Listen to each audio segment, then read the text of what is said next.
Hey, what's up y'all? I'm back with another video. Flame-Blessed Iron is the new premier content currency currently accumulating carefully in your coffers precariously, available in the new War Within patch 11.0.7 Siren Isle zone. The currency can be used to acquire things such as gear, cosmetic items, mounts, toys, battle pets, as well as a handful of other one-off items to add to your personal collections. I recently made a video on how to acquire the Flame-Blessed Iron, so I would highly recommend watching it, since I go over a couple of methods in which you can obtain the currency, as well as all of the possible sources to acquire it. In this video, I'm going to be going over how you can turn any of your surplus Flame-Blessed Iron into straight gold, as well as briefly review how to obtain as much as possible, as quick as possible, and how I managed to clear out all of the vendors around Siren Isle in less than a week. That being said, let's just get right into the video. The first thing you're going to need to be able to do, of course, is how to farm as much Flame-Blessed Iron as possible. While I did previously cover the best methods as far as farming the currency goes, I figured I would just give a brief overview once again for people who aren't looking to have to watch an entire separate video for something that could also be answered in this one. The easiest and most obvious way to acquire Flame-Blessed Iron as fast as possible is to participate in all the rare excavation encounters across the island. It's important to know that you don't actually have to participate in the excavation to receive credit, you just have to make sure that you're present for the kill in order to receive your Flame-Blessed Iron, saving you from spending so that you can clear the vendors out as fast as possible so that you never have to return. Your first kill on each of the rare spawns per day, per character, will grant you with 180 Flame-Blessed Iron, diminishing to 90 per kill for every sequential kill on the mobs. Each of the mobs is on around a 2 to 5 minute respawn timer, meaning that you shouldn't have any issues flying between the three and getting tags in. Staying on the same character can average me anywhere between 1,800 and 2,000 Flame-Blessed Iron per hour solely off of killing the rare mobs for doing the excavations, which is a pretty good rate all things considered, especially considering the fact that most of the items cost 500 Flame-Blessed Iron or less. Couple this with killing elite rares around the island can earn you upwards of an additional 3,500 to 4,000 Flame-Blessed Iron per hour, meaning that if you're remaining consistent with the pace in which you're killing the rare elites, as well as participating in the events, you can make anywhere from 5,000 to 6,000 Flame-Blessed Iron per hour. Now that you know the best, tried and true method for farming Flame-Blessed Iron, we can get into the items that you can be farming, as well as how much gold you can expect to make while farming Flame-Blessed Iron in search of large monetary gains. The first and most obvious way to make gold from the Flame-Blessed Iron is by purchasing and selling the 3 different toys that were added with the introduction of the Siren Isle in patch 11.0.7.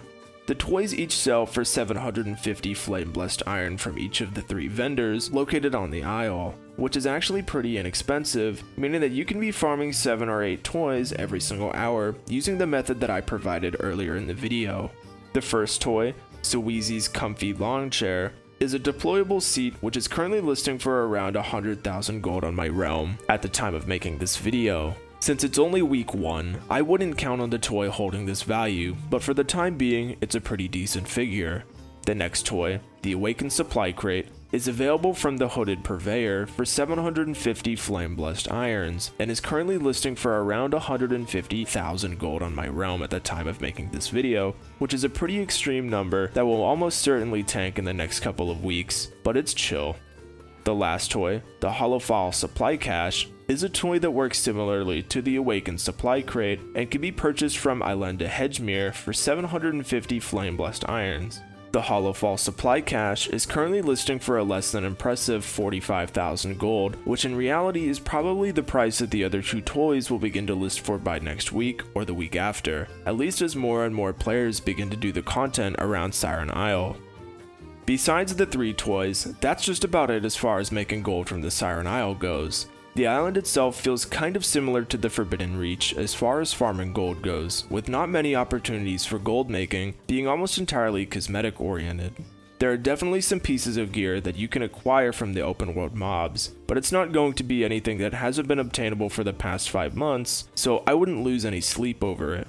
The only other major thing that the War Within patch 11.0.7 has brought to the game that is pretty exciting as far as gold farming goes is the introduction of Circe's Circlet, and the fact that it has a physical appearance has me excited for the possibility of cosmetic ring appearances being added to World of Warcraft. Grandfathering in cosmetic appearances is something that Blizzard has done in the past, notably with Siege of Orgrimmar, and adding cosmetic appearances for rings is definitely something that I can see them doing in the not so distant future. Like I've been saying in all of my videos recently, my Discord server is officially open, the link of which you can find at the end of a short PowerPoint presentation down in the description below, so feel free to hop in and show off pictures of you killing Drakthir and Volpera, since I love seeing content like that.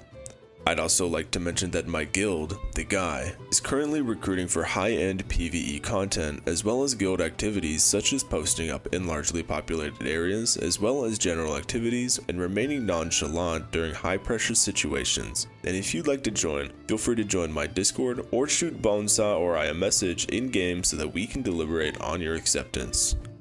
I'd also like to mention that I have officially joined social media for once, so feel free to follow me. Or don't. I don't care. I'm just a chill guy for real chill. Anyways, thanks for watching, and as always, peace.